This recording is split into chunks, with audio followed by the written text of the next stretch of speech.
can be learned, I'll start from the last and go to, is that it is possible to imbue the knowledge production industry with more integrity. I think academics are more powerful than they think, you know. Even the agencies do rely on academics all the time.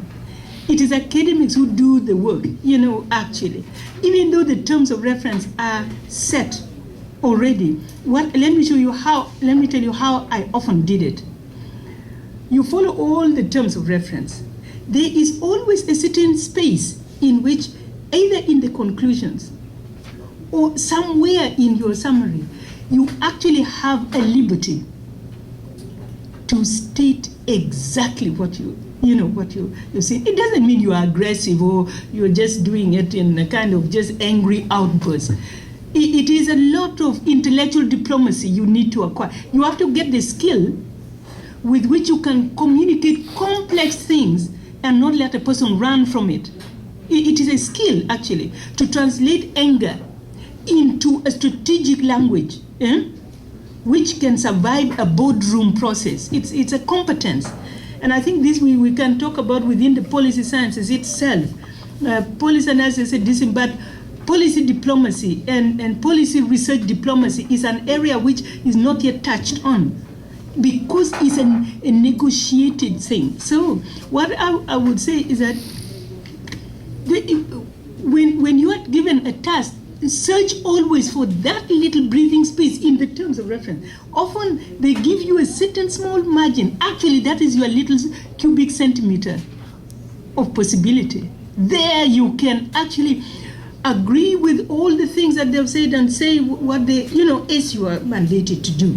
And then you say, however, this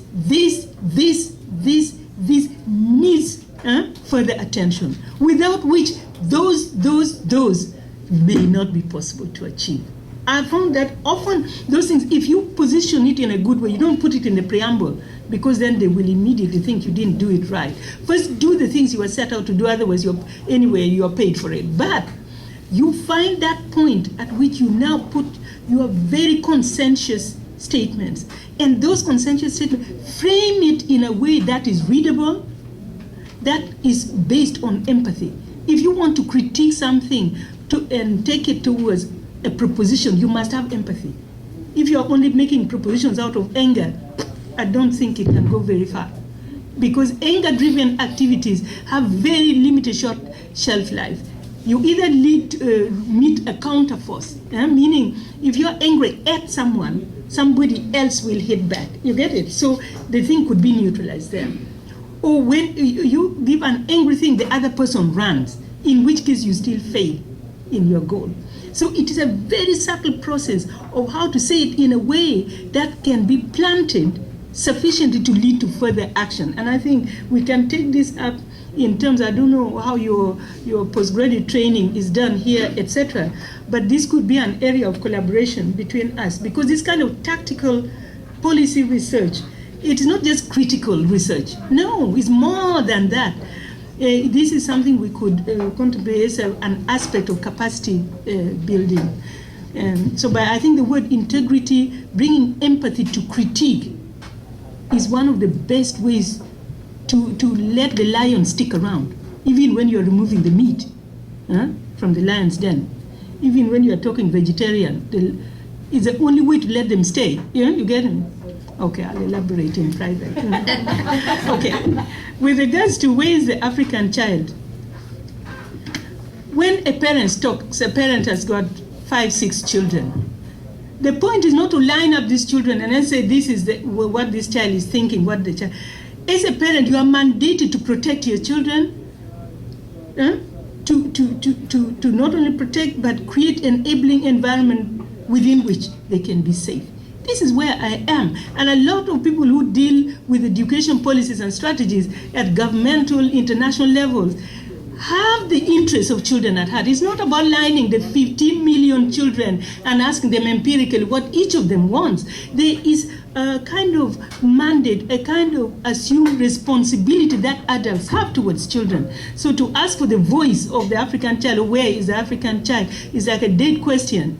Because actually the issue is what we say in the name of the children, and qualitatively whether it bears with the scale of the problems that is facing the child. I think this is would be a more useful thing. But to help you further, to help you from the feeling of debilitation that you may feel, look at it this way. When I'm addressing educationists inside of the tent, I said, now start to think of each of the concepts you use in teaching.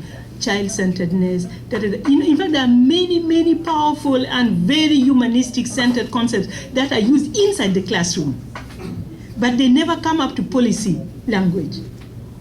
It's a language of practice. So you get, for example, teachers who are so good, they really care and they really apply, but it never reaches a public philosophy. Do you get me?